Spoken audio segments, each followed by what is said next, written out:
ìpínlẹ̀ Èkìtì wojire ilẹ̀ yìí ilẹ̀ ẹ̀yẹ lèkìtì ṣe Oyèbánjí mọ̀ dúpọ̀ yìí gbìyànjú sílẹ̀ kámúbàrún olèkìtì ayélujára jùyà.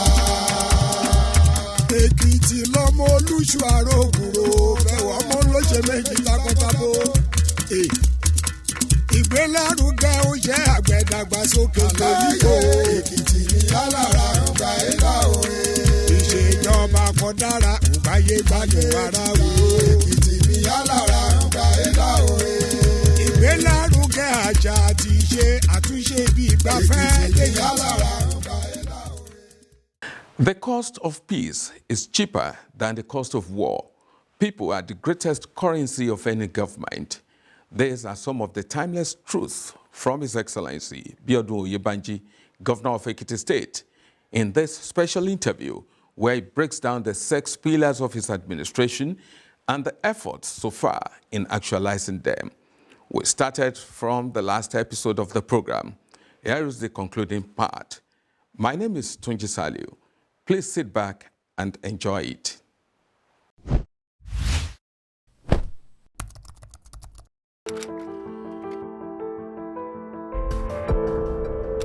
The ring road started during the administration of Governor Oyebanji, and I was secretary to the government then. And what led to the construction of that road is the desire to create a new town for Ado that will be well planned, and to also reduce traffic within the Ado metropolis. The phase 1 is 17.8 kilometers, close to that. It's almost 90% completed by now. But that ring road is going to Ikere. That is phase 1. Phase 2 will start from that Aguaduloju and bust out in Ikere. And the thinking is, if you are coming to Ekiti and you don't have any from another part of the country or anywhere, you don't have any business in Ado, you just go. And because we have opened that road now, we have acquired 50 meters both sides, So the government has acquired that. That's going to be the new central business district for Ado Ekiti, for Ekiti State. And it's to ensure that we develop Ado Ekiti without destroying the traditional setting of the city. So you have what you call the old Ado, then you have the new Ado. And I'm so excited that a lot of developers have been showing interest. Since we opened up that road now, they'll be showing interest in that project. And that stretch will stretch from that place to Ikere. So if you are going to Akure or you are going anywhere, you don't have to pass through Ado, just go through the ring road. And because we have done the road now, it's going to be fitted with electricity. It's going to be tolled. We're going to toll it. And new development that can be controlled, with Springer. And it's very close to, the airport. Well, the flyover is 1.2 kilometers, and I've read a lot of informed comments on the flyover. That why are we doing flyover? Is that what is needed in the state? Like I said, I work with data, and I was secretary to the state government when that study was commissioned. And the report of the study then was that if we don't act then, that if we wait, it's going to be extremely difficult to move within Ado. They gave us like 3 years, that in 3 years' time, this is population projection, and it's going to be extremely chaotic.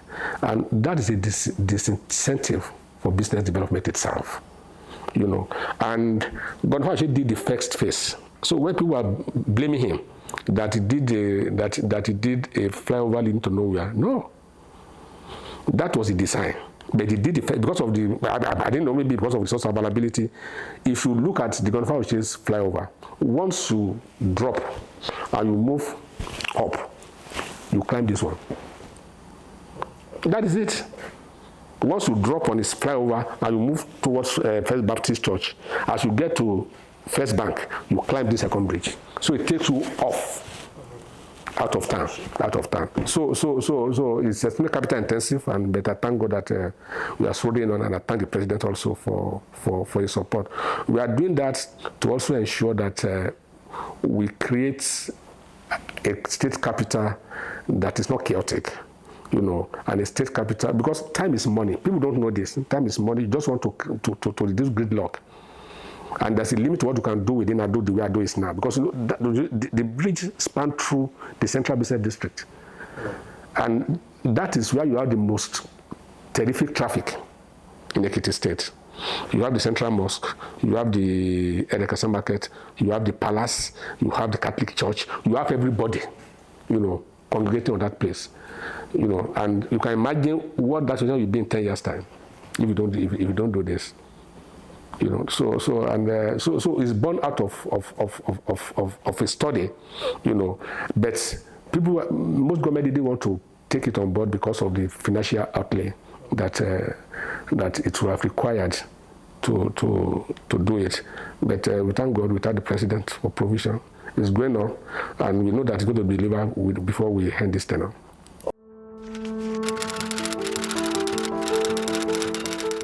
I'm excited about what the Congress has turned into, and that was our first attempt at bringing the private sector into a tourism sector, and I'm so happy with what is happening here now. So it was an experiment that has worked, and one thing we have done, that we have created the Bureau of Tourism that's under Governor's office. Before it was merged with Ministry of Art, Culture and Tourism. So they have a bureau now. They have a DG that is fit and proper, and that is funding from both sides. But what I told the DG to do is, look, don't be too excited. We need a tourism policy in the state. It's the policy that will guide us on what we are going to do, and it's working on that. So once it comes to ESCO and we have that policy, that's what is going to guide what we are going to do in that sector. But be that as it may, we will partner with private sector because it has worked. It has worked in Nikogosi. We partner with private sectors to also ensure that we develop our tourism potential. If you go to the Water Corporation now, you will see that we are building an international center for art and culture. There, it's both art and culture and tourism, and by the time you finish that center, it's going to be one of the best in the country, in the country, and hopefully before the end of the year, it should be up and running. Because apart from the structure that we have there, it's also have to have like 30 rooms hotels. People can come and relax, and ensure that both sectors sit down together, and discuss. And I'm so excited about how the place is turning into. So once we do that and we get a private sector to manage it, it's going to be a meeting point. It's going to provide a meeting point for practitioners in that industry to come, artists, writers, all sorts. They sit down and discuss. Well, it's private sector driven, and but I'm happy that it's coming to Ekiti State. Also, it speaks to the fact that Ekiti State is now ready for business. I'm aware that the Commissioner for Arts and Culture and Creative Economy is in touch with the vendor that they are weaving it together, But it's not the government. It's not solely a government program, but we support and ensure that it becomes a success. But I'm excited that they are bringing it to Ekiti State, and we give every support to ensure that it's successful. We cannot do all those things without security. We've created access. And last year, Ekiti State was adjudged to be one of the safest states in this country, the safest in the Southwest. So once you have security, once you create access, and you have all the raw materials, industry themselves, they will come. You can't force them to come here. And then I share the Ease of Doing Business Committee in the state, so we are looking at all our processes to also ensure that it's in line with global best practices. Our airport is opened, and the airport is ready. Test flight is going on the airport. That will create access for investors to come into the state. We are also solving the problem of electricity, which is extremely critical. I've just approved 2 weeks ago the payment of compensation, on the right of way to enable TCN to do the stringing of cables to connect the state to the national grid. Because as we speak today, the state is off national grid. So there are 2 transmission projects in the Ekiti State, one in Lupeju, one in Ijesha-Ashu. But they told us that yes, a federal project, but we have to pay for compensation for right of way. We have approved close to 300 million, close to 400 million to do that. recall that before we design any budget, since we came into office, I go around the state to talk to the people, to ask them that what do they want to see in the budget, and that is to engage with the people, and also go back to them to give them feedback. We do that regularly, and that's the tradition we met on ground. When it comes to transparency and accountability, I'm aware that budgets rated Ekiti State as one of the most transparent states in Nigeria, first quarter of this year, and across board, most rating agencies have attested to the fact that we are running a very transparent and accountable government.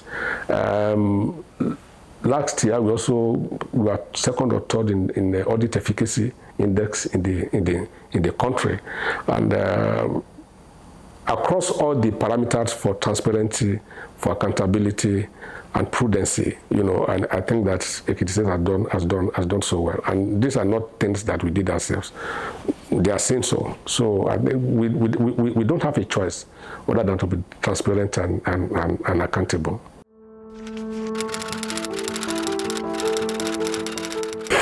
Well, I think in fairness, I've been lucky with our people, and I've been in this state for many years, and the kind of support that we are getting and we still have is unprecedented in this state of Ekiti State. And I give God all the glory, and I thank our people for their support, because Ekiti people are very they're appreciative, but they don't also share to speak out their mind if they don't like what we are doing, But since we come into office, it has been a torrent of commendation, administration, and advice from our people, and that at times unsettles me, because when people that are very vocal, people that are highly opinionated, gives you this kind of support, you have to be extremely careful.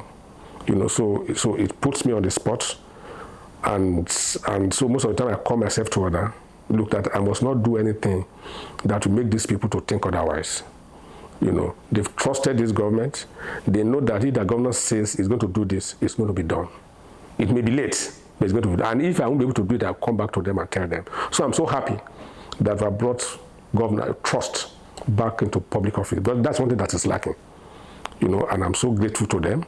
And because of that, I gauge what I say, I measure what I say.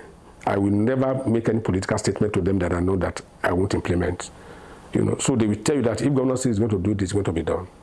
And I thank them for their support, and I covet for more of this support and prayers as we wind down our government in this tenure. I'm so grateful to them. It was born out of my belief that the government of any state should serve everybody, and that it's not everything you play politics with. It's a sector that has been neglected because people believe that they don't have voices, they cannot vote. So nobody played their cause. So immediately I won the election, I started searching for someone that can help me undo that sector. And it took a while before I got the present special advisor. And I went to Lagos, I sat down with her, I pleaded with her, and she agreed. And since she came on board, she has changed the face of that sector in the state. We have 3 schools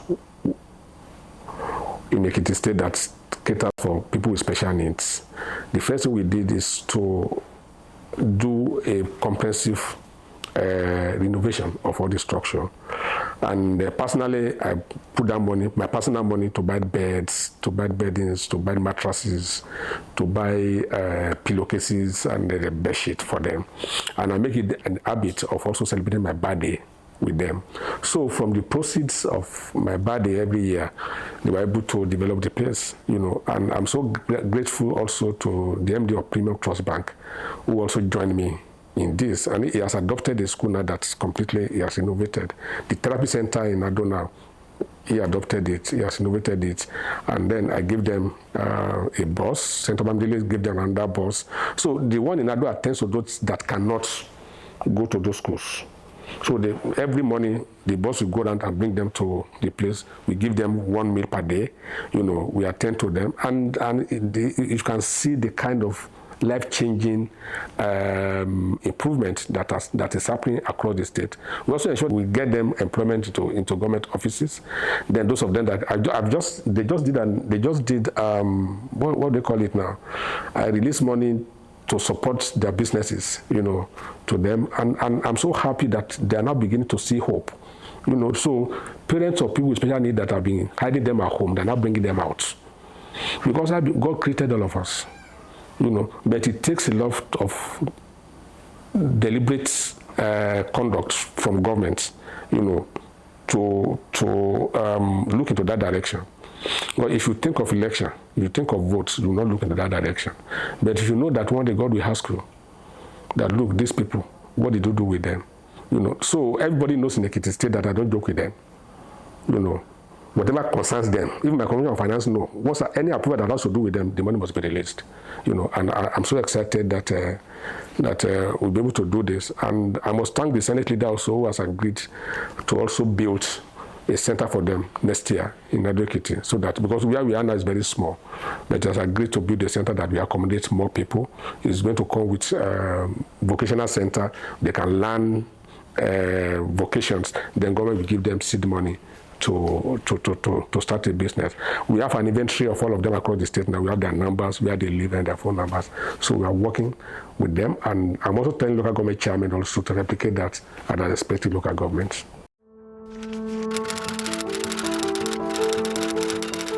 Well, opposition is part of politics, and a government without opposition is. Well, I don't. Democracy and opposition.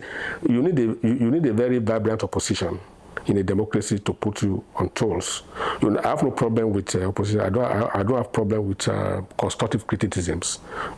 Where my issue lies is when you lie, or when you just want to create problems within the polity for political reasons. And that is what I've not seen any constructive criticism of this government, but I've seen political statements, propaganda, lies. But I'm used to that. I didn't get to this office overnight, so I have no problem with that. But my advice to opposition, both within the party and outside the party, is they should be constructive. They should come up with better alternative that people can look into other than propaganda. Yeah, it's part of politics. I have no problem with it.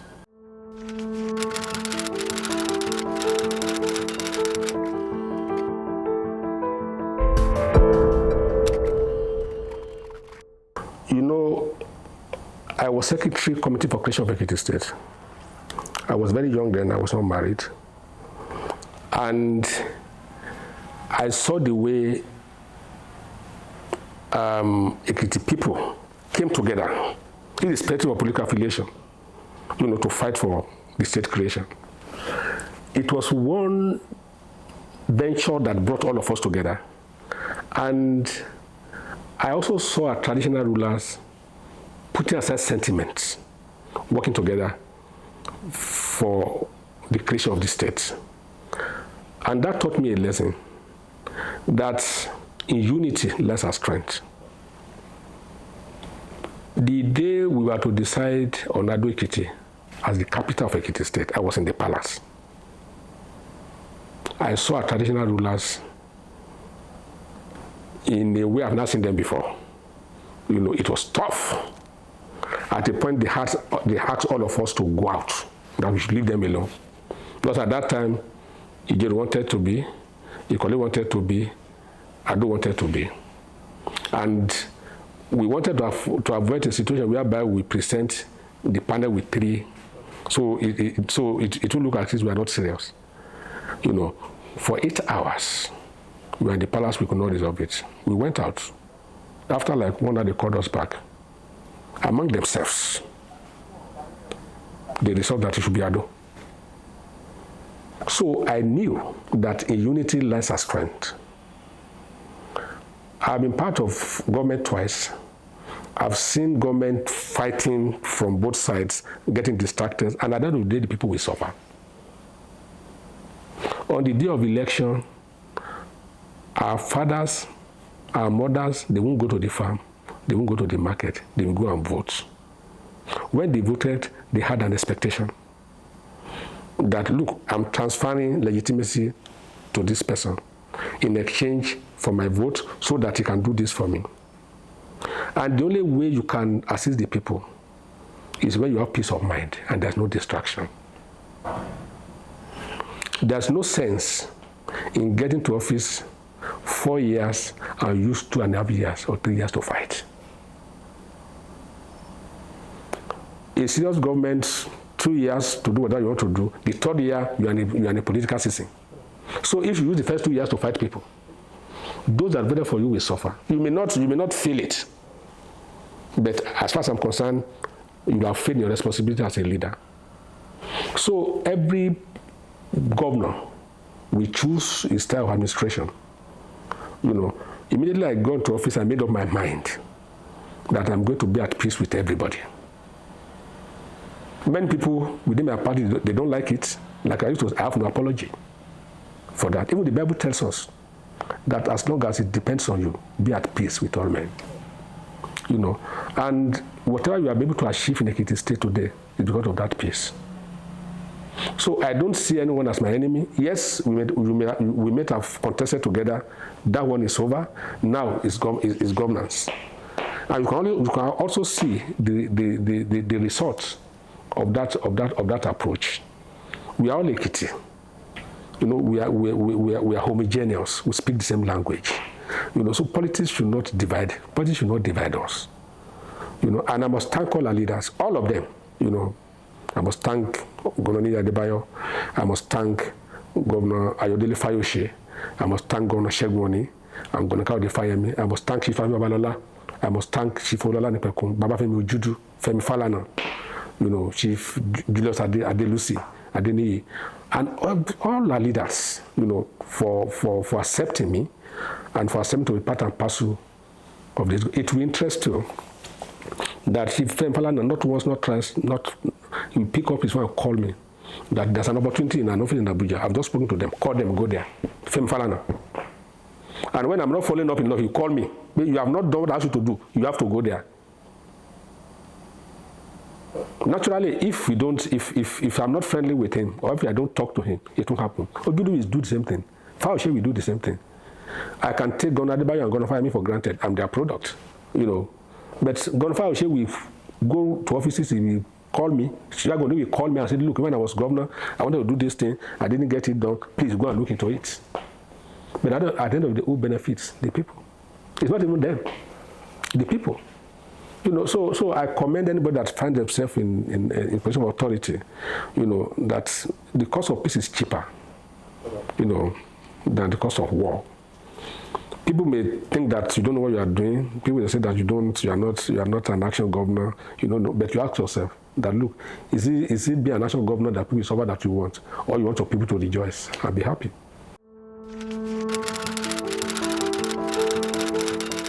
Ekiti State, once again, thank you so much for your support.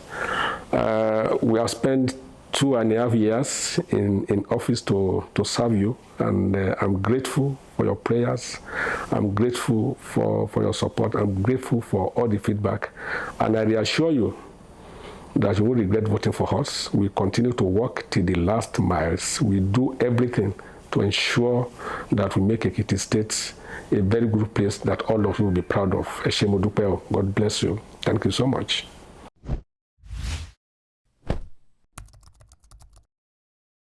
All right, that's the concluding part of the interview.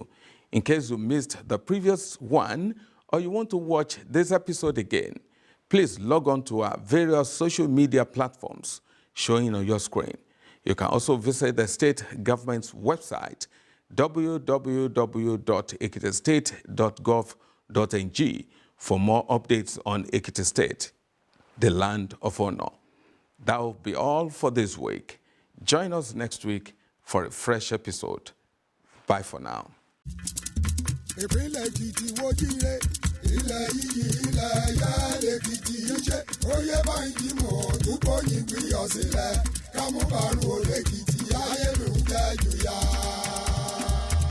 Èkìtì lọ́mọ olúṣù àrògùrò fẹ́wọ̀ ọmọ olóṣè méjìlá.